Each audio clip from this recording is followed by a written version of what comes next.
हैं आप सभी लोग। उम्मीद है कि आप लोग बहुत बहुत अच्छे होंगे। आज है 11 मई और 11 मई साल 2025 के हरियाणा करंट अफेयर इस वीडियो में हम पढ़ने वाले हैं। आइए प्यारे दोस्तों, सेशन की करते हैं शुरुआत। बहुत ही अच्छा हमारा आज का पर्टिकुलर सेशन होने वाला है और बड़े ध्यान से सुनना। बहुत मेहनत करके आज का पर्टिकुलर कंटेंट जो है वो तैयार किया है और एक तो क्वेश्चन को तो बहुत ज़्यादा अच्छे से डिटेल से बताया गया है आज की पर्टिकुलर सेशन में, तो अच्छे से सुनना इसे। आप लोगों के लिए सोशल साइंस का बैच है, आप इस बैच को ले सकते हो। जीके जीएस की अच्छे से तैयारी करना चाहते हो तो बहुत ही अच्छा आपके लिए वैल्यूबल सा बैच है ये। और के साथ साथ आप लोग स्टार आईक्यू एप्लीकेशन पे इस पर्टिकुलर बैच को ले सकते हैं। कंप्यूटर अगर पढ़ना चाहते हैं या सीईटी की तैयारी करना चाहते हैं तो संपूर्ण बैच है आपके लिए। इस पर्टिकुलर एप्लीकेशन पे ही आपको ये सभी बैचेस मिल जाएंगे। हरियाणा जीके पढ़ना चाहते हैं तो इसके लिए लिंक आपको डिस्क्रिप्शन बॉक्स में दिया मिलेगा। अमेजोन और फ्लिपकार्ट के ऊपर ही लिंक आपका डिस्क्रिप्शन बॉक्स पे है और इन पे डायरेक्ट जाके भी आप Haryana GK by Sunil sir करके सर्च करेंगे तो आपको बुक आसानी से देखने को मिल जाएगी। मेरे प्यारे बच्चों, हमारे लिए आज का पहला करंट अफेयर है कि हरियाणा सरकार के द्वारा शहीद सैनिकों के आश्रितों को दी जाने वाली संशोधित अनुग्रह राशि फरवरी 2023 से कितनी कर दी है। मतलब पहले कितनी थी और अब उसके बाद में फिर उसके अंदर तो अमेंडमेंट किया है, उसके अंदर चेंज किया है। तो उसको चेंज जो किया है अभी कितना कर दिया, 1 करोड़ रुपये कर दिया है। यानी कि ऑप्शन नंबर डी जो है इस सवाल का बिल्कुल ठीक रहेगा। शहीद की राशि का ऐसा आश्रितों के बंटवारा भी अलग अलग किया गया है, क्योंकि कई बार क्या होता है देखने को मिलता है, रिसेंट हरियाणा में भी शायद एक ऐसा केस देखने को मिला था कि पत्नी के पास पैसा ज़्यादा जाएगा, माता पिता के पास पैसा ज़्यादा जाएगा। तो इस सरकार ने ही अपने तरफ से पॉलिसी बना दी है। पत्नी को 35%, इसके अलावा बच्चों को भी 35% हिस्सा मिलेगा। शहीद के माता पिता को राशि का 30% दिया जाएगा। शहीद के अविवाहित होने पर माता पिता को जो है ना टोटल पैसा है वो बंटेगा। और इसके साथ साथ माता पिता के नहीं होने पर शहीद की पत्नी और बच्चों में जो है ना ये राशि का बंटवारा किया जाएगा। अब शहीद के सैनिकों के आश्रित है, मतलब उनकी फैमिली मेम्बर्स हैं, उनको पहले मिलते थे 50 लाख रुपए, अब इनको मिलेंगे 1 करोड़ रुपए। हरियाणा के मूल सभी सैनिकों को ये लाभ मिलेगा, चाहे वो भारत में कहीं पे भी सेवा दे रहे हों। पहले लागू हुई थी पॉलिसी जो है ना, उससे चेंज किया गया है और इसको लागू करने की पॉलिसी है फरवरी 2023 के बाद में कोई शहीद हुआ है तो उनको इस वाली राशि का डायरेक्ट जो है लाभ मिलेगा। किन किन को सर बेनिफिट मिलेगा? इंडियन आर्मी है, नेवी है, एयरफोर्स है, कोस्ट गार्ड है, इसके साथ साथ बीएसएफ है, सीआरपीएफ है, आईटीबीपी है, सीआईएसएफ है, आसाम राइफल्स है और इसके अलावा आरएएफ हो गया है, अग्निवीर को भी शामिल किया गया है, ये भी इम्पोर्टेंट बात है। और शहादत के कौन से कारण इसमें कवर किए जाएंगे? युद्ध हो या आतंकी हमले में शहादत हुई हो, ड्यूटी के दौरान, दुर्घटना के दौरान या दिल का दौरा ही पड़ गया उस टाइम पे। अच्छा, इसके साथ साथ आंतरिक सुरक्षा ऑपरेशन में मृत्यु हुई हो, प्राकृतिक आपदा ही हो, बचाव कार्य के दौरान मृत्यु हुई हो, चुनाव ड्यूटी में मृत्यु हो गई हो, समुद्री या हवाई दुर्घटना में मृत्यु हुई हो, संयुक्त राष्ट्र शांति सेना में सेवा के दौरान बलिदान दिया हो, तो इन चीज़ों को शहादत में कवर किया जाएगा। अच्छा, पत्नी के द्वारा पुनः विवाह करने पर भी 35% राशि मिलेगी। मतलब मान लेते हैं कि पत्नी शहीद की पत्नी है और फिर से दोबारा वो रीमैरिज कर रही है, पर उसको फिर भी 35% जो है ना पैसा मिलेगा। बिना संतान होने पे पत्नी को 50% और माता पिता को 50%। माता पिता नहीं है तो पत्नी को 50 और बच्चों को फिर 50%। लड़के की शादी ही नहीं हुई थी तब माता पिता भी नहीं है तो भाई बहनों को फिर पैसा मिल जाएगा। कोई अन्य रिश्तेदार पात्र बिल्कुल नहीं होगा उसका, ठीक है। और दिव्यांग सैनिकों के लिए क्या है सर, 70% से ज़्यादा दिव्यांग है तो उनको सहायता राशि 35 लाख, 50 से 69% तक है तो लगभग 25 लाख, और 20 से 49% क्या है तो उनको 15 लाख रुपए की सहायता राशि दी जाएगी। कंपनसेट पैसा है ये डिसेबल सोल्जर्स के लिए। ये फैसला कब लिया गया है? कैबिनेट मीटिंग हुई थी 24 दिसंबर 2024 को, उसकी अध्यक्षता की थी मुख्यमंत्री नायब सिंह सैनी के द्वारा और इसकी अधिसूचना अभी जारी की गई है। तो मीटिंग का जो मतलब कह सकते हो कि मीटिंग हो गई थी, फाइनलाइज भी हो गया था, लेकिन उसको लागू अब किया गया है, ठीक है, कल ही के दिन में लागू किया गया था इसको। भारत पाकिस्तान के बीच चल रहे हालात को मद्देनज़र रखे हरियाणा सरकार के द्वारा गठित सिटीज़न एडवाइजरी कमेटी का अध्यक्ष कौन होगा? तो इसका अध्यक्ष होने वाले हैं हरियाणा के मुख्य सचिव, हरियाणा के चीफ सेक्रेटरी जो है ना इसके अध्यक्ष होंगे। भारत और पाकिस्तान के बीच में अभी आपने कल, मैंने वैसे शॉर्ट वीडियो में बताता रहता हूँ आपको समय समय पे ऐसी इंपॉर्टेंट बातें मैं, कि वैसे तो अमेरिका बीच में आया था, यूएसए, और इसके साथ साथ सीज़ फायर का ऐलान हो गया था, लेकिन सीज़ फायर लगभग 3-4 घंटे ही चल पाया कि उन्होंने फिर से जम्मू कश्मीर श्रीनगर पे और के साथ साथ कंप्लीट बॉर्डर लाइन के ऊपर धीरे धीरे धीरे धीरे गोलीबारी स्टार्ट कर दी थी। तो राज्य नागरिक सलाहकार जो कमेटी है, state citizen advisory implementation committee है, इसका गठन क्यों किया गया है सर? तो भारत और पाकिस्तान के बीच में जो तनाव बढ़ रहा है उसमें नागरिकों को सुरक्षा के लिए आवश्यक सेवाओं की निरंतरता के लिए सुनिश्चित किया गया है। मतलब बेसिक चीज़ें क्या होती है, जब भी ऐसे हालात होते हैं तो बेसिक चीज़ों में खाना पीना आता है और मेडिकल जो मतलब दवाइयाँ वगैरह आती है, तो ये बेसिक चीज़ें आती है, तो ये चीज़ें रेगुलर चलती रहे, ठीक है। बेसिक चीज़ें कब और किसके द्वारा? हरियाणा सरकार के द्वारा नागरिक सुरक्षा अधिनियम 1968 यानी कि सिविल डिफेंस रूल 1968 के तहत इसको गठित किया गया है।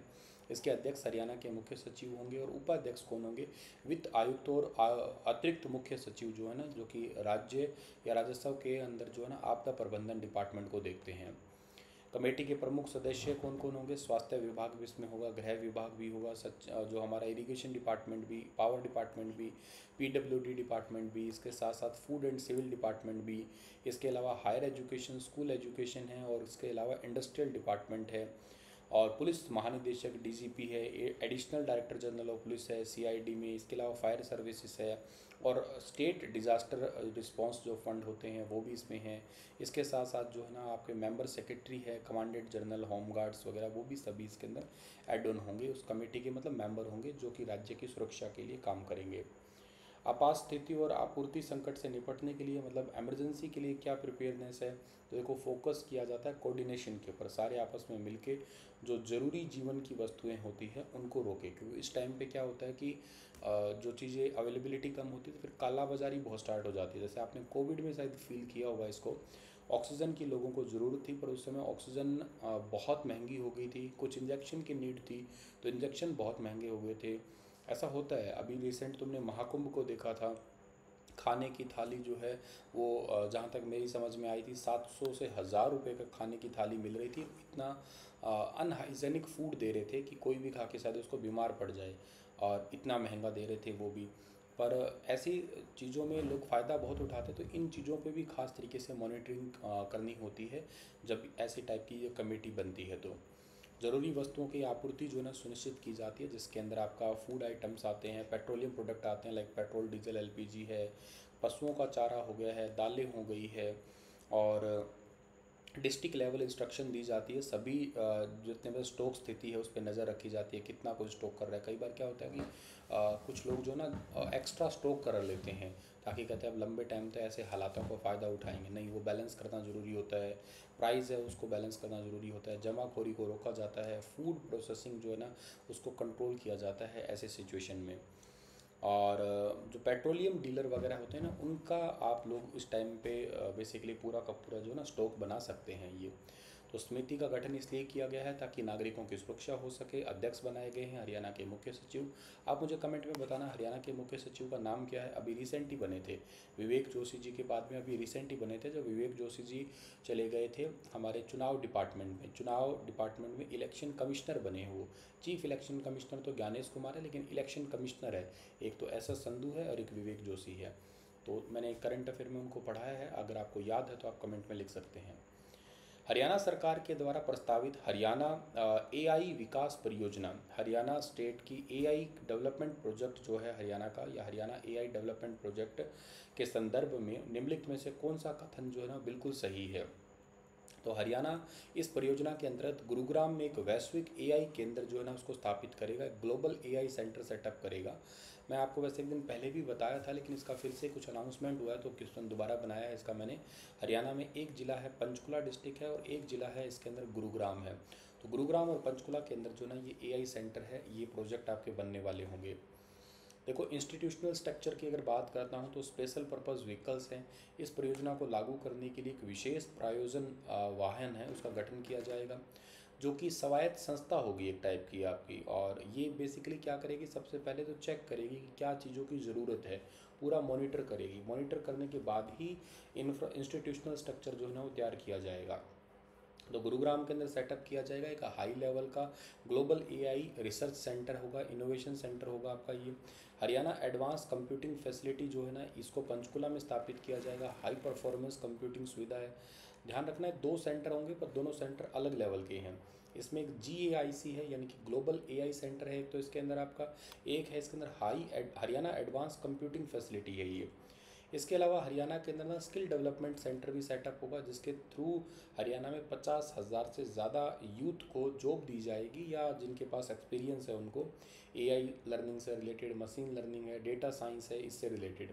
कई बार कह चुका हूँ कि अगर आप पढ़ाई कर रहे हो और नहीं भी कर रहे हो, दोनों ही केस में मैं कहूँगा कि आप प्लीज़ एआई ज़रूर सीख लीजिएगा। आजू बाजू सीख सकते हैं किसी कंप्यूटर सेंटर पे जाके, तो वो तो देखो बहुत ही अच्छी बात है। और बाकी अगर फिर भी कहीं नहीं सीख सकते हैं तो आप ऑनलाइन, तो आजकल बहुत अच्छे रिसोर्सेज है।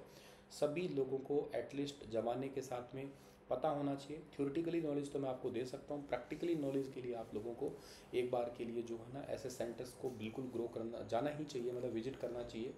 ऑफलाइन तो इसलिए कह रहा हूँ क्योंकि कुछ चीज़ें ऐसी होती है जो प्रोजेक्ट, अब सिखाने को मैं सिखा सकता हूँ आपको, लेकिन एक प्रोजेक्ट करके देना, करवा के देना, वो बड़ा एक अपने आप में टास्क है। तो उसके लिए आपको पास में होना ही बहुत ज़रूरी पड़ता है। तो सीखिएगा, बहुत ज़रूरी है आपके लिए। और इसमें एटलीस्ट बेसिक टूल तो आपको आने ही चाहिए। हालांकि अभी तक के लिए स्मार्ट एआई तो वैसे भी नहीं है, लेकिन हाँ वीक एआई जो है, जिसको नैरो एआई के नाम से जाना करते हो, वो अभी मार्केट में अवेलेबल है। तो आप वीक एआई प्रोजेक्ट जो होते हैं छोटे तरीके से, एआई के थ्रू एक्सेल्स पे कैसे काम करते हैं, एआई के थ्रू आप पावर पॉइंट कैसे काम कर सकते हैं, एआई के थ्रू कंटेंट को कैसे तैयार किया जा सकता है, और इससे पहले आपको कंप्यूटर आना चाहिए। तो मेरी हिदायत है, फ्यूचर में ग्रो करना चाहते हो, फ्यूचर में सर्वाइव करना चाहते हो, ये दोनों ही बातें हैं, और बेरोज़गार नहीं रहना चाहते हो, एक्स्ट्रा अर्निंग चाहते हो, तो ये चीज़ें ज़रूर सीखिएगा आप लोग, ठीक है ना। वक्त तो वैसे ही निकलता ही रहता है, तो दिन के 2-3 घंटे लगा सकते हो आप लोग, ओके। एआई इन गवर्नेंस की बात करते हैं तो सरकारी डिपार्टमेंट पे भी आजकल एआई आ ही चुका है धीरे धीरे, ठीक है। नहीं आया जहाँ पे, थोड़े समय बाद में आ जाएगा। एक अपना जो संपूर्ण बैच है उसके अंदर कंप्यूटर वाला जो बैच, मतलब कंप्यूटर की जो सब्जेक्ट का क्लास है, उसमें अभी रिसेंटली मैंने आपको ई गवर्नेंस पढ़ाना स्टार्ट किया है। ई गवर्नेंस का पार्ट 1 गया है, पार्ट 2 अभी नेक्स्ट वीक में जाएगा, तो आप शायद समझ रहे होंगे इसको। इसके साथ साथ स्पोर्ट टू स्टार्टअप इनोवेशंस, यानी कि स्टार्टअप इंक्यूबेशन मॉनिटरिंग कर रहे मेंटरिंग कर रही है सरकार, और के साथ साथ कंप्यूटिंग इंफ्रास्ट्रक्चर भी दिया जाएगा स्टार्टअप लोगों को। तो खास तौर पे सरकार ध्यान रख रही है ताकि ज़्यादा से ज़्यादा इंडिया में स्टार्टअप सेटअप हो सके। 16 जनवरी को हम स्टार्टअप डे मनाते हैं इंडिया में, ठीक है। इसके साथ साथ डिजिटल गवर्नेंस को मजबूती दी जा रही है, नवाचार को बढ़ावा, मतलब इनोवेशन को हम कोशिश कर रहे हैं, स्किल डेवलपमेंट पे फोकस कर रहे हैं, R&D रिसर्च एंड डेवलपमेंट को भी हम फोकस करवा रहे हैं, ताकि ज़्यादा से ज़्यादा हमारे यहाँ पे जो ना इनोवेशन हो सके। वर्ल्ड बैंक इसमें सब में हेल्प कर रहा है। वर्ल्ड बैंक की स्थापना 1944 को हुई थी, हेडक्वार्टर वाशिंगटन डीसी अमेरिका में है, मेंबर कंट्री 189 है, और मेन गोल इसका क्या है कि दुनिया भर में गरीबी को कम करना है, और कोशिश करनी है सभी मिलके इसको आगे लेके जा सकें। कार्य प्रणाली है विकासशील देशों को ऋण देना, तकनीकी सहायता देना, नीति की सलाह देना, इसका काम ही यही है। और प्रशासनिक संरचना इसकी ये है कि बोर्ड ऑफ गवर्नर्स हैं इसमें, जैसे अजय बंगा है इसमें, भारतीय मूल के ही, वो इसके अध्यक्ष है वर्तमान में। और मेजर जो वर्ल्ड बैंक से रिलेटेड कुछ परियोजनाएं हैं भारत में, जैसे कि तो आपकी संकल्प परियोजना है जो स्किल डेवलपमेंट के लिए काम कर रही है, उसमें वर्ल्ड बैंक हेल्प कर रहा है। रैम्प स्कीम है MSME के लिए, जो आपके छोटे मझले उद्योग है उनके लिए भी। इसके अलावा एनर्जी एफिशिएंसी से रिलेटेड भी है। ईस्टर्न डेडिकेटेड फ्रेट कॉरिडोर है, मुंबई शहरी परिवहन परियोजना है। इन सभी में हमारा वर्ल्ड बैंक जो है ना वो हेल्प कर रहा है, ठीक है।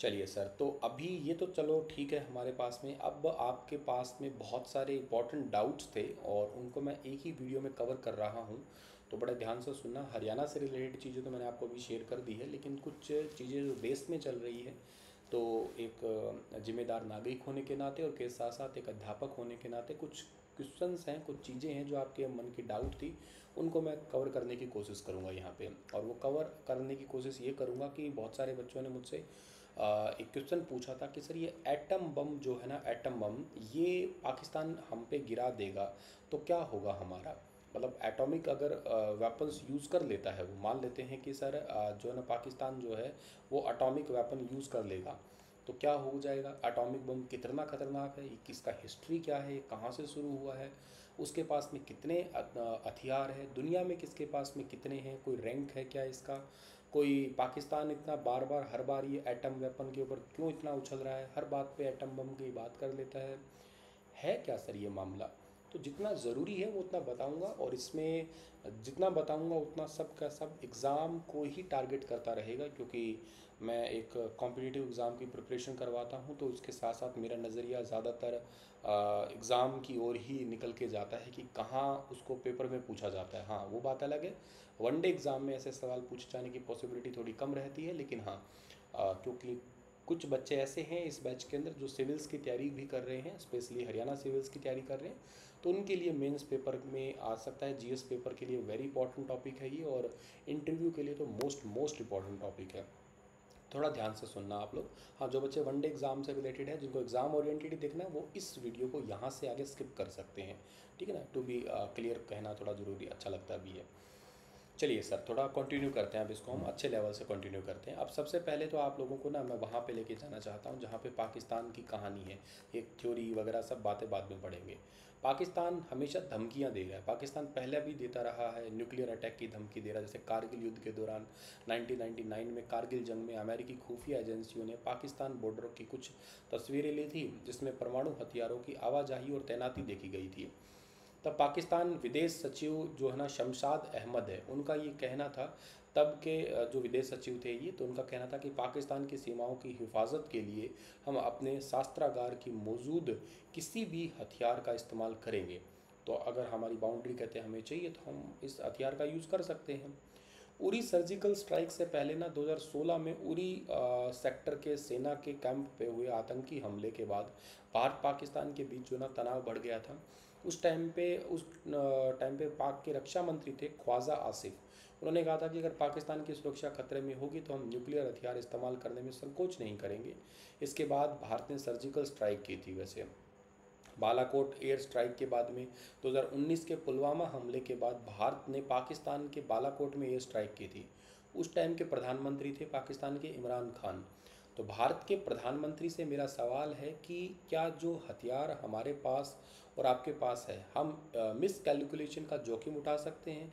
अगर यहाँ से परिस्थितियाँ और ख़राब होती है तो न मेरे कंट्रोल में होगी न नरेंद्र मोदी के कंट्रोल में होगी। कहने का मतलब ओवरऑल था कि हम चाहते हैं कि आपको अंदाज़ा नहीं होगा कि हमारे पास में न्यूक्लियर वेपन्स एक टाइम के लिए एक दो वेपन्स इनके पास थोड़े ज़्यादा हो गए थे, और अब भी हालांकि बहुत डिफरेंस है नहीं, बराबर बराबर से ही हैं, ऑलमोस्ट थोड़े बहुत ही कम है बस। तो इस करके उनका स्टेटमेंट उस समय के लिए ये रहा है। इसके अलावा पहलगाम का आतंकी हमला हुआ था, 22 अप्रैल को हुआ था कश्मीर में, 26 लोगों की हत्या कर दी गई थी उसमें। तो भारत के सख्त रुख को देखते हुए 24 अप्रैल को पाकिस्तान के डेप्यूटी पीएम इशाक डार ने पाकिस्तानी पार्लियामेंट में कहा था कि हमारे पास परमाणु हथियार है, मिसाइल है, अगर किसी ने हमारी ओर आंख भी उठाई तो हम उसको उसी तरह का जवाब देंगे। मतलब ये नहीं है कि ये पहली बार ऐसा कह रहे हैं, बहुत पहले भी इन्होंने कहा है ऐसा। तो एक तो भूमिका आपको समझ में आ गई कि ठीक है, इनका ऐसा बार बार कह रहे हैं ये कि परमाणु बम, हर तरफ से इशारा किया है, बड़े बड़े नेताओं ने किया है, प्रधानमंत्री से लेकर विदेश मंत्री सब ने ऐसे ऐसे ही इशारे किए हैं। पाकिस्तान न्यूक्लियर अटैक की धमकी आखिर अब देख क्यों रहा है, ऐसा सवाल आपके मन में तो आना लाजमी है। देखो, भारतों को परमाणु हथियारों की चेतावनी देने के पीछे तीन बड़ी इंपॉर्टेंट थ्योरी है। जैसे पारंपरिक युद्ध में भारत के मुकाबले पाकिस्तान कमज़ोर है। तो ग्लोबल फायर पावर इंडेक्स 2025 का अगर मैं आंकड़ा दिखाने की बात करूँ ना, तो दुनिया की सबसे जो पावरफुल मिलिट्री है उसमें तो आपको आते हैं टॉप 4 में, जैसे अमेरिका हो गए हैं, रशिया हो गया, चाइना हो गया और अपना भारत हो गया, मतलब हम लोग चौथे नंबर पे आते हैं। जबकि पाकिस्तान इस लिस्ट में 12वें नंबर पे आता है, तो बहुत पीछे है, टॉप 10 से भी बाहर है। अच्छा, पारंपरिक युद्ध के पैमाने जैसे कौन से होते हैं, मतलब जो ट्रेडिशनल वॉर होती है उसमें मैन पावर चाहिए होती है, एयर पावर चाहिए होती है, नेवल पावर चाहिए होती है, नेचुरल रिसोर्सेज होते हैं, फाइनेंशियल रिसोर्सेज होते हैं, लॉजिस्टिक रिसोर्सेज होते हैं। इन सभी मामले में भारत इनसे कहीं आगे है, कोई मुकाबला ही नहीं है कह सकते हो आप लोग। तो पाकिस्तान को लगता है कि अगर ट्रेडिशनल युद्ध हुआ तो वो कन्फर्म हार जाएगा, इसलिए परमाणु धमकी से डराने की कोशिश करता है। सबसे पहली बात उसका यही एक कारण है निकल के आता है। अच्छा, अमेरिकी think tank centre for strategic and international studies के प्रोजेक्ट ऑन न्यूक्लियर इशू की रिसर्च एसोसिएट दिया जो अष्टकला है, उनके अकॉर्डिंग पाकिस्तान का न्यूक्लियर प्रोग्राम पूरी तरीके से भारत से अपने सैन्य कमजोरियों को दूर करने और उसका मुकाबला करने के लिए ही है। तो मतलब ओवरऑल उनका भी कहना ये है कि ना केवल ये हमारा व्यू नहीं है कि दुनिया में भी रिसर्च एसोसिएट है वो भी यही कहते हैं कि हाँ उनके पास में कुछ और है नहीं, मतलब ट्रेडिशनल वॉर के लिए मैन पावर नहीं है, एयर पावर नहीं है, नेवी पावर नहीं है उनके पास, आर्मी की पावर भी नहीं है उनके पास। तो वो एक तरीका जो होता है ना वो बस यही दिखा रहा है। जब किसी इंसान के पास कुछ और चीज़ें होती नहीं हैं तो फिर वो क्या करते हैं, किसी एक बात को पकड़ लेते हैं, कोई कमजोरी पकड़ लेते हैं या कुछ ऐसी चीज़ पकड़ लेते हैं, बस उसी को फिर बार बार गुणगान करते रहते हैं। ऐसा जैसा पाकिस्तान फिलहाल कर रहा है। दुनिया को दिखाना है कि हालात बेहद ख़राब है। इससे ये भी आता है कि भारत पाकिस्तान सबसे सघन आबादी वाले क्षेत्र है, इसलिए दुनिया का कोई देश नहीं चाहेगा कि यहाँ के परमाणु हथियारों का इस्तेमाल हो।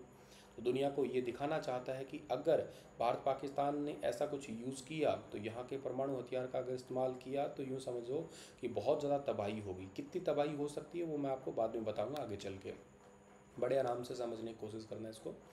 अच्छा सर, पाकिस्तान परमाणु हमले का राग अल्प जो बार बार कर रहा है, राग अलाप कर रहा है कि पूरी दुनिया को ध्यान इसलिए खींचना चाहता है ताकि अमेरिका और चीन जैसे देश दखल दें और भारत को एक्शन लेने से रोके, जैसा कि आप लोगों ने अभी हालिया कार्रवाई में देख भी लिया था। और इवन अमेरिका ने कल रात की स्टेटमेंट में भी ये कहा था, अमेरिका के प्रेसिडेंट ने, कि शायद दोनों देश बेवकूफ़ी कर रहे हैं, ऐसा नहीं करना चाहिए, ठीक है ना। मतलब डोनाल्ड ट्रंप की स्टेटमेंट ऐसे उजड़ी उजड़ी स्टेटमेंट होती है जिसको आप कोई बहुत ज़्यादा ऐसे अच्छी स्टेटमेंट तो कई बार नहीं कहते हैं, कई बार आपको लगता है कि आप उनके पक्ष में नहीं होते हैं, मतलब उनकी स्टेटमेंट या उनके कहने का तरीका थोड़ा ज़्यादा ठीक सा नहीं लगता है आपको। कभी ऐसा लगता है कि तुम भाई अपना अपना देख लो, हमें नहीं पता, ये तुम्हारा हज़ारों सालों से चल रहा है, कहते हैं 1500 सालों से चल रहा है। मतलब यूँ समझो कि हमें बहुत एक अजनबियों वाली स्टेटमेंट दिखाई दी थी। उसके बाद में उन्होंने अभी रिसेंटली कहा था कि भारत को और पाकिस्तान को शायद इस पर दोबारा पुनर्विचार करना चाहिए। अभी रिसेंटली मध्यस्थता की थी, मीडियोकर तो बना था, लेकिन मीडियोकर बनने से क्या होता है, पीछे हट गया। हालांकि चाइना ने इसमें पाकिस्तान का साथ दिया और कहा कि पाकिस्तान ने समझदारी का काम किया। क्या ही समझदारी का काम किया। अमेरिकी थिंक टैंक जो कार्नेगी है उसमें न्यूक्लियर पॉलिसी के सीनियर फेलो जॉर्ज है पार्कोविच, उनके अकॉर्डिंग साउथ एशिया में कभी तनाव बढ़ता है तो पाकिस्तान न्यूक्लियर अटैक की बात करता है, जिससे दूसरे देशों की यहाँ नज़र पड़ जाती है। तो मतलब वो अपना ध्यान खींचना चाहता है, क्योंकि ये छोटी बात नहीं है, न्यूक्लियर पावर का अटैक पाकिस्तानी आवाम का ध्यान भटकाने के लिए। अब आप ये देख लो, ये कटोरा लेके खड़े हैं, यहाँ पे बेसिकली चावल का भाव है 300 से 400 रुपये किलो के हिसाब से, आटे का भाव है 500-600 रुपये किलो के हिसाब से। तो मतलब यूँ समझ लीजिएगा कि यहाँ महंगाई चरम सीमा पे है। और जब किसी चीज़ का एक जैसे महंगाई जैसी कंडीशन को भी बताता हूँ मैं कि बहुत ज़्यादा अगर महंगाई जैसी सिचुएशन बढ़ जाती है ना तो जनता का ये ध्यान खींचना चाहते हैं ऐसे में। तो पाकिस्तान की घरेलू राजनीति आमतौर पे बहुत ही ज़्यादा डिसबैलेंस रहती है। तो साथ ही पाकिस्तान में कंगाली और आतंकवाद ही दोनों, आतंकवाद मतलब ऐसा नहीं कि वहाँ पे एक दो जगह, मोटे तौर पे यूँ मान के चल लीजिएगा कि 10 घर लाइन में है तो 5+ घर तुम्हें जो है वो ऐसी संभावना है कि वो आतंकवाद से जुड़े हुए हो सकते हैं, और हो सकता है कि अब तक वो सारे ही जुड़े हुए हों, जहाँ तक कि उनकी स्टेटमेंट है ऐसी है। तो पाकिस्तान की सेना या सरकार का जनता पर दबाव बढ़ता है तब वे भारत के खिलाफ परमाणु धमकी देते हैं ताकि जनता का ध्यान भटक जाता है। अब क्या होता है सर, जनता का ध्यान कैसे भटक जाएगा। अब मैंने कहा कि 5-10 घरों में से 5 घर जो है ना किसी न किसी तरीके से डायरेक्टली या इनडायरेक्टली वो आतंकवाद से जुड़े हुए हैं। तो अब उनके मन में आएगा, ओहो हम तो अब अटैक करेंगे, मेरा प्यारा पाकिस्तान जिंदाबाद, इस प्रकार के नारे लगा रहे होंगे वो। इससे देखो हमारी आर्मी कुछ कर रही है तो हम बार बार नहीं कहते मेरा भारत महान, हमारे अंदर एक राष्ट्र भावना आती है। तो एज इट इज ही ऐसी आती। अब हम बाकी सब चीज़ों को भूल गए हैं फ़िलहाल के लिए कि देश में क्या चल रहा है। स्टूडेंट अगर वो है तो वो अपने एग्ज़ाम भूल चुके हैं। इवन मैं क्लास में पढ़ाता हूँ, लाइव सेशन के अंदर भी मैं देख पाता हूँ टॉपिक में ध्यान कम रहता है और उनका इंटरेस्ट रहता है कि सर इस बात पे थोड़ा बोले कि ये क्या बात है सर, हो क्या रहा है इसके ऊपर। तो मतलब है ही फ़िलहाल के लिए कि बाकी सब चीज़ों का ध्यान हमारा हट गया है और अब ध्यान केवल केवल इसी बात पे रह गया। ऐसा ही जनता का ध्यान भटकाना चाहते हैं ताकि लोगों के मन में राष्ट्रवादी भावना जैसी समथिंग कुछ चीज़ें आएँ। अब भारत और पाकिस्तान की न्यूक्लियर पॉलिसी में फ़र्क क्या है सर? देखो, बहुत फ़र्क है इसमें। भारत की पॉलिसी है नो फर्स्ट यूज़, शुरुआत हम नहीं करेंगे ऐसी हरकतों की। 2003 में भारत ने अपना न्यूक्लियर जो बेसिकली डॉक्ट्रिन था उसको जारी किया था, और उसके मुताबिक भारत ने न्यूक्लियर अटैक के लिए नो फर्स्ट यूज़ की पॉलिसी अपनाई थी। यानी भारत पहला वॉर नहीं करेगा, लेकिन किसी देश के न्यूक्लियर अटैक का जवाब न्यूक्लियर अटैक से दे सकता है। अभी किसी ने, मान लो पाकिस्तान ने हम पे न्यूक्लियर अटैक किया, तो समझ लीजिएगा कि भारत भी न्यूक्लियर अटैक का जवाब देगा। तो पाकिस्तान नो फर्स्ट यूज़ की पॉलिसी नहीं मानता है, यानी कि पाकिस्तान मौका आने पर पहले भी न्यूक्लियर अटैक कर सकता है। उसका कोई ऐसा दीन ईमान धर्म वाली बात है नहीं उसके पास में, ऐसा मतलब कह सकते हो ना कि एटिकेट्स होते हैं, तो वो उसके पास कुछ है नहीं ऐसे। तो पाकिस्तान न्यूक्लियर अटैक के लिए हमेशा मिसाइल लॉन्चर, वाहन आदि को अलग अलग से तैनात रखता है, यानी कि परमाणु हथियारों को हाई अलर्ट पे रखता है वो, मतलब सबसे पहले ही तैयारी रखता है। कहते हैं ना, गुस्सा तो नाक पे बैठा है, हर बात पे बस उगल दिया, बस वही बात है पाकिस्तान की। भारत में किसके हाथ में परमाणु हमले का बटन है? अब भारत में कौन बटन दबाएगा सर इसे? देखो, भारत में परमाणु हथियारों को जो है ना, इसको बड़े सोच समझ के, या कह सकते हो अधिकार नेशनल कमांड अथॉरिटी के पास में रखे हैं। और इसमें भी दो ग्रुप है। इसमें एक तो राजनीतिक परिषद आता है, इसके अध्यक्ष प्रधानमंत्री होते हैं, यानी कि पीएम के पास, नरेंद्र मोदी जी के पास में एक तो है अधिकार। एक है कार्यकारी परिषद जो होते हैं, इसके अध्यक्ष होते हैं राष्ट्रीय सुरक्षा सलाहकार, यानी कि अभी करंट के लिए अजीत डोभाल जी हैं, तो एक अधिकार इनके पास में, मतलब इन दोनों के पास में ये अधिकार है ये। तो भारत न्यूक्लियर और मिसाइल से जुड़ी चीज़ों पर निर्यात को कंट्रोल करता है, और न्यूक्लियर टेस्टिंग पर लगी रोक का भी पालन करता है। मतलब भारत कभी अपने परमाणु हथियारों को हाई अलर्ट पे बिल्कुल नहीं रखता है। हालांकि भारत में परमाणु के लिए जो ट्रीटी है एक्चुअली, उसको बेसिकली व्यापक प्रशिक्षण प्रतिबंध संधि पर जो है ना दस्तखत नहीं किए गए हैं अभी। लेकिन अब भारत ऐसा भी नहीं है कि हाई अलर्ट पे रखता ही है कि कभी भी चला दो, जैसे गन लोड करके। पाकिस्तान तो क्या करता है, हाई अलर्ट का मतलब यही है कि गन लोड करके रखिए, बस यूँ समझो चलानी है, ट्रिगर दबाना ही है। तो भारत ऐसा कुछ नहीं रखता है इसके मामले में तो। अच्छा, इसके साथ साथ जो है ना कि Italian arms control institute Landau network ने जनवरी 2002 में एक रिपोर्ट पब्लिश की थी। उसमें पाकिस्तान के स्ट्रेटेजिक प्लान्स और डिवीज़न तत्कालीन मुखिया लेफ्टिनेंट जनरल खालिद अहमद किदवई, इन्होंने कहा है कि परमाणु हथियारों का लक्ष्य केवल भारत है। अगर प्रतिरोध विफल हो जाता है और अस्तित्व ही दांव पर हो, तो इनका इस्तेमाल किया जाएगा। अच्छा, इसके लिए 4 सिनेरियो हो सकते हैं। देखो, पाकिस्तान के एक बड़े हिस्से पर हमला कर उसे जीत लो, क्षेत्रीय सीमा। ज़्यादातर लोग जिसकी डिमांड फ़िलहाल के लिए कर रहे हैं कि देखो, मोदी जी अभी फ़िलहाल के लिए बहुत अच्छा मौका है कि पाकिस्तान ऑक्यूपाइड कश्मीर ले लो, इससे अच्छा मौका दोबारा कभी नहीं आएगा। युद्ध तो स्टार्ट कर ही दिया, शुरुआत हमने की नहीं है, उन्होंने की है, तो एक बढ़िया मौका है कि ये पूरा हिस्सा अपने में मिला लो। कुछ कुछ तो ये कह रहे हैं कि पूरे पाकिस्तान को मिला लो, ठीक है ना। अरे भाई, पाकिस्तान को मिला के तो क्या ही करेंगे, ठीक है भाई। कहते उसको बर्बाद कर दो, पहले ही बर्बाद है, मतलब उसको मिला के क्या करेंगे, अंदाज़ कि वो पहले ही बर्बाद है। तो बर्बाद हुए को क्या बर्बाद करना, मतलब जिसके पास में खोने को कुछ है ही नहीं, तो उसके साथ में तो क्या ही, तो आप मतलब ये थोड़ा ना सोचोगे कि भाई उसका कुछ खो जाएगा, हमने उसका नुकसान कर दिया। नहीं, उनके पास कुछ भी नहीं है, वो तो जान वैसे भी दाव पे लगा के बैठे। उनकी थिंकिंग तो बस यही है, जितनों को मारेंगे उतनी हमें हूर मिलेगी जन्नत में। ज़मीन पे उनको कोई भाव नहीं दे रहा है, कोई उनकी तरफ देखता ही नहीं है, लेकिन हाँ, उधर ज़रूर उनको हूर मिलेगी। बस एक कह सकते हैं चीप मेंटेलिटी कह सकते हो आप लोग। एक आप इसको पता नहीं क्या ही कहेंगे अपने शब्दों में, जो भी शब्द जोड़ने हैं इनके लिए जोड़ दीजिएगा बस, ठीक है। पाकिस्तान की थल सेना या वायुसेना के एक बड़े हिस्से को नष्ट कर दो, ये हो सकता है। पाकिस्तान को आर्थिक रूप से कमज़ोर कर दो, पाकिस्तान में जो राजनीतिक अस्थिरता लाएं या घरेलू विध्वंस पैदा कर दें। ये 4 सिनेरियो जो है ना है, अगर भारत इनको अपनाता है तो। कहने का मतलब, पाकिस्तान से ज़्यादा घातक भारत के न्यूक्लियर हथियार हैं। देखो, 2023 में भारत के न्यूक्लियर वेपन 164 थे, लेकिन पाकिस्तान के पास 170 थे। 24 में 172 हो गए अपने पास में, इनके पास में 170 हो गए। लेटेस्ट डेटा की बात करता हूँ तो दुनिया में सबसे ज़्यादा रशिया के पास में है 5449। ये पहले अमेरिका के पास में थे, लेकिन अभी रिसेंट डेटा है बिल्कुल 2025 का, और ये है source world nuclear force 2025 federation of American scientist, उसकी ऑफिशियल रिपोर्ट है। उसका सोर्स आपको दिखा रहा हूँ, नीचे सोर्स लिखा भी है मैंने, आपको वेरीफाई करना हो तो। 2 नंबर पे अमेरिका है, जिसके पास में 5277 न्यूक्लियर वेपन है। 3 नंबर पे चाइना आता है दुनिया में, जिसके पास 600 है। अब आप ये देखो, कंपैरिजन करके देखो एक बार, इनके मुकाबले, चाइना के मुकाबले देख लीजिएगा आप लोग कि इनके पास कितने ज़्यादा है। मतलब ये क्या कर सकते हैं, पूरे दुनिया की तबाही कर सकते हैं ये। और फ्रांस के पास 290 के आसपास है, यूके के पास 225 है, इंडिया के पास में करंट में 180 है और पाकिस्तान 7वें नंबर पे आता है करंट में 170। हालांकि बहुत मेजर डिफरेंस नहीं है, लेकिन हाँ डिफरेंस ज़रूर है। अच्छा, डिफरेंस ये इतना मत सोचिएगा कि डिफरेंस मेजर नंबर में नहीं है, टेक्नोलॉजी में बहुत डिफरेंस है और बुद्धि में तो डिफरेंस है ही अपने आप में।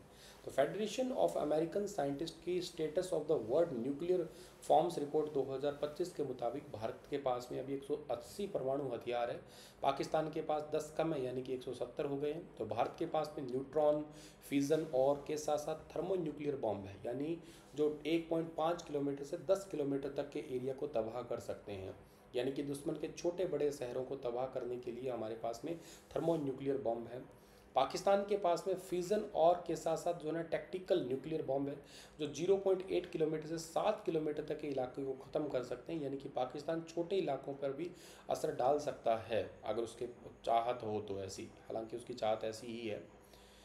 पाकिस्तान के टेक्निकल न्यूक्लियर भारत की बड़ी चुनौती भी है। जैसे भारत 5000 किलोमीटर से ज़्यादा की दूरी पर यानी कि चीन तक न्यूक्लियर अटैक करने की क्षमता रखता है, लेकिन उसके पास में 100 किलोमीटर से कम की रेंज है। तो एक सबसे बड़ी बात यह है। पाकिस्तान 2011 में जो है ना NSAR एक लैंड बेस्ड बैलास्टिक मिसाइल का प्रशिक्षण किया था, इसकी रेंज केवल 60-70 किलोमीटर ही है। तो यूँ समझो कि इनकी मिसाइल उन्होंने चलाई तो खुद के ऊपर जाके गिरेगी इनकी। तो ये तो पाकिस्तान का टेक्निकल जो है हथियार बहुत ही वीक कह सकते हो आप लोग। टेक्निकल न्यूक्लियर हथियार कम रेंज में ज़्यादा सटीक लेकिन कम असरदार निशाना बनाते हैं ये, और ये करीब 1 किलोटन के छोटे न्यूक्लियर बॉम्ब होते हैं। अमेरिका ने हिरोशिमा और नागासाकी में जो न्यूक्लियर बम गिराए थे वो तकरीबन 15 किलोटन के ही थे। पाकिस्तान के retired lieutenant general Khalid Ahmed Kidwai ने कहा कि भारत की विशाल सेना के मुकाबले के लिए टेक्निकल परमाणु हथियार जो है ना वो बनाए गए हैं। कहते हैं हम बिल्कुल सेना पावर की ज़रूरत नहीं, हम बस एक तोप चलाएंगे उड़ जाएगा सब कुछ। तुम है ही नहीं सेना चल है, मतलब तुम यूज ही कहाँ से करोगे।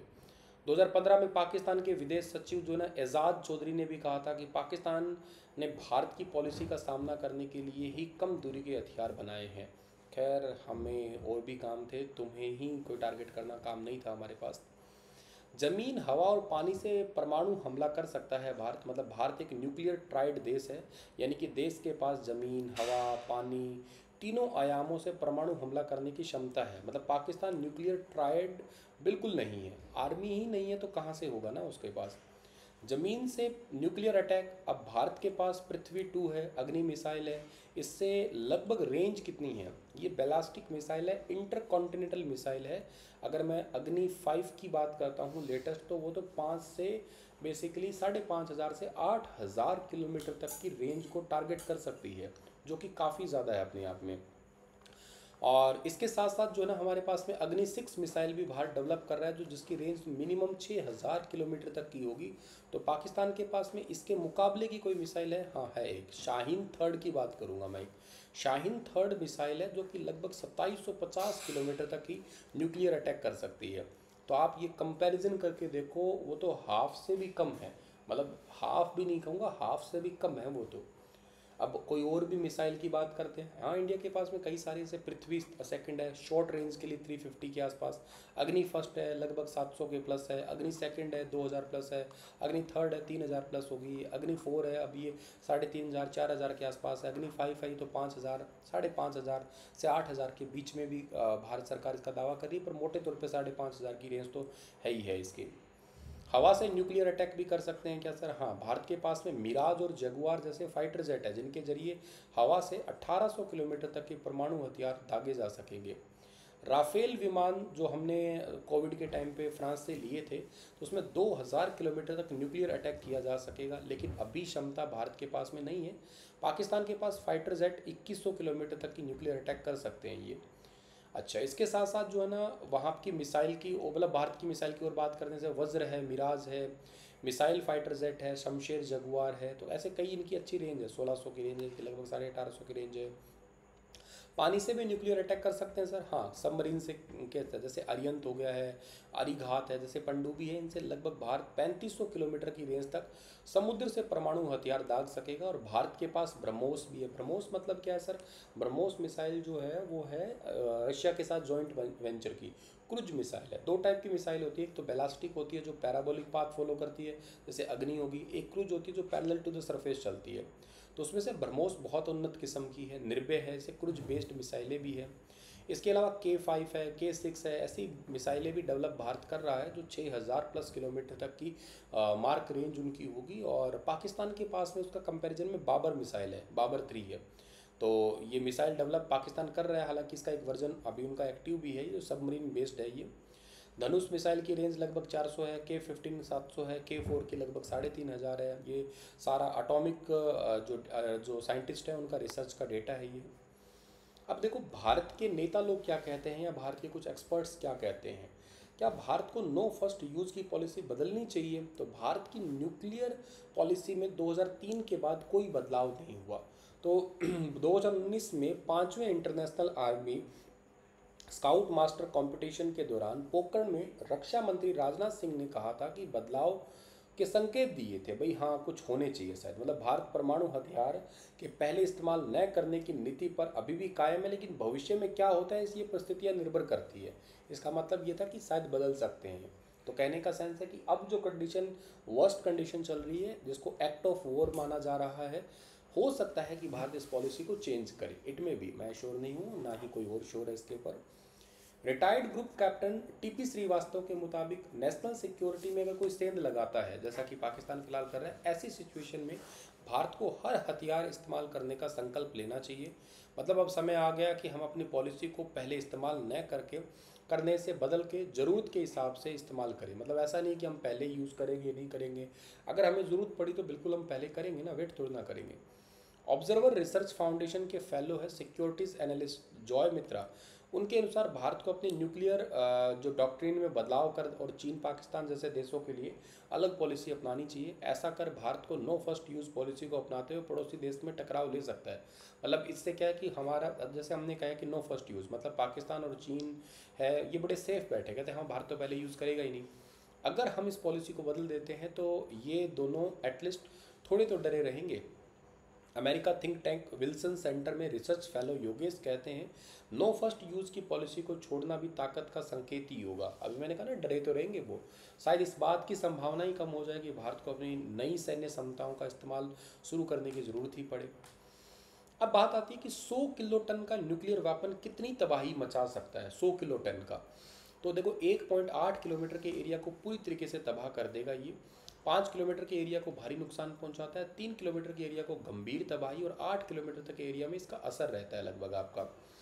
6 अगस्त 1945 को जापान के हिरोशिमा में 15 किलो टन का न्यूक्लियर बम गिराया गया था। अमेरिका के इस न्यूक्लियर बम ने 1.46 लाख से भी ज़्यादा लोगों की जान ली थी। इसका आंकड़ा अलग अलग है, हालांकि कुछ जगह पे इसको 2 लाख प्लस बताया है, कई जगह पे 2.5 लाख प्लस बताया है। एक एवरेज आप मान के चलो लगभग 2 लाख लोग जो है इसमें मारे गए थे। न्यूक्लियर अटैक से पहले हिरोशिमा की आबादी लगभग 3,45,000 थी, और साल के अंत तक आते आते 1,40,000 होगी। 70,000 से ज़्यादा लोगों की मौत तुरंत हो गई थी, बाकी बाद में हुई है। तो करके इस करके उसको मानते हैं हम लोग कि ये 2 लाख से ज़्यादा की लोगों की डेथ हुई है ये। तो दुनिया का सबसे घातक माने जाने वाला हथियार जो है ना, वो परमाणु हथियार है। मतलब न्यूक्लियर वेपन ये सामूहिक विनाश करने के लिए आता है, तबाही मचाने के लिए है ये। अमेरिका के रॉबर्ट ओपन हीमर को परमाणु बम का पिता कहते हैं, और दुनिया का पहला परमाणु प्रशिक्षण 16 जुलाई 1945 को अमेरिका के न्यू मैक्सिको में हुआ था। टेक्निकल न्यूक्लियर वेपन या परमाणु हथियार जो है ना, ये कम वजन के ही होते हैं, कम दूरी में तबाही मचाते हैं। लेकिन टेक्निकली परमाणु हथियार जो होते हैं ना आपके, वो तबाही उस जगह पे तो नहीं, लेकिन उसके दायरे में एक जो रेडिएशन निकलती है उससे थोड़ी ज़्यादा होती है। मतलब अब ऐसे परमाणु हथियार बनाए जा चुके हैं जो कि स्ट्रैटेजिक और टेक्निकल दोनों तरीके के होते हैं ये। जैसे अमेरिका के पास में B61 परमाणु बम है ऑलरेडी। न्यूक्लियर वेपन दो तरीके के होते हैं, एक स्ट्रैटेजिक होता है, एक टेक्निकल है। स्ट्रैटेजिक जो होता है ना, ये हथियार थोड़े भारी भरकम होते हैं और लंबी दूरी तक तबाही मचाते हैं। जैसे मास्को से इन्हें वाशिंगटन तक दागा जा सकता है। कोल्ड वॉर के टाइम पे अमेरिका और सोवियत संघ ने हज़ारों की संख्या में टेक्निकल न्यूक्लियर वेपन तैयार किए थे। ये युद्ध के दौरान होते हैं, इनका ज़्यादा दूरी के लिए नुकसान नहीं पहुंचाते, लेकिन शॉर्ट रेंज में बहुत नुकसान पहुंचा रहे होते हैं ये। अब मैं आपको बताता हूँ कि ये लास्ट में आपके आगे कि ये जो हमारा एटम बम है इसका हिस्ट्री क्या है, कितनी की तबाही मचा सकता है ये, है ना। तो इसके बारे में हम थोड़ी सी अब बात कर लेते हैं लास्ट में। हालांकि लेक्चर थोड़ा ज़्यादा ही लंबा हो गया है, पर अब क्या करें, बातों को आराम आराम से बताएंगे तो समय तो लग जाएगा। खैर 6 और 9 अगस्त 1945 को अमेरिका ने जापान के हिरोशिमा में नागासाकी पर 2 परमाणु बम गिराए थे, और इससे लगभग आंकड़ा ये कहता है 2 लाख के आसपास आप आंकड़ा मान लीजिएगा, नियर अबाउट है। तो इतने लोगों की तो डेथ हुई है लगभग, ये बोलेंगे हम लोग। शीत युद्ध और परमाणु दौड़ मतलब कोल्ड वॉर और न्यूक्लियर आर्म्स की रेस थी। सोवियत संघ ने 1949 में पहला इसका ट्रायल भी कर लिया था। बाकी और कंट्री ने भी ट्राई कर लिया था इस टाइम पे, जैसे भारत ने 1974 के अंदर ट्रायल कर लिया था, पाकिस्तान ने 98 में, उत्तर कोरिया ने भी 6 और से 9 में। हालांकि इसकी बात ही अलग है वैसे तो। परमाणु होता क्या सर, इसमें प्रोटॉन न्यूट्रॉन होता है और इलेक्ट्रॉन, इलेक्ट्रॉन पे नेगेटिव चार्ज, प्रोटॉन पे पॉजिटिव चार्ज और न्यूट्रॉन पे जीरो चार्ज होता है। तो प्रोटॉन वही है जो न्यूट्रॉन की संख्या अलग अलग, मतलब इसको समस्थानिक कहते हैं हम लोग आमतौर पे। एक्चुअली क्या करते हैं, इसमें यूरेनियम जैसा मटेरियल होता है, उसके अंदर हम लोग क्या डालते हैं, एक यूरेनियम एक न्यूट्रॉन डालते हैं। एक न्यूट्रॉन वो क्रिप्टॉन बैरियम में टूटता है, उसके साथ साथ 3 नए न्यूट्रॉन निकलते हैं।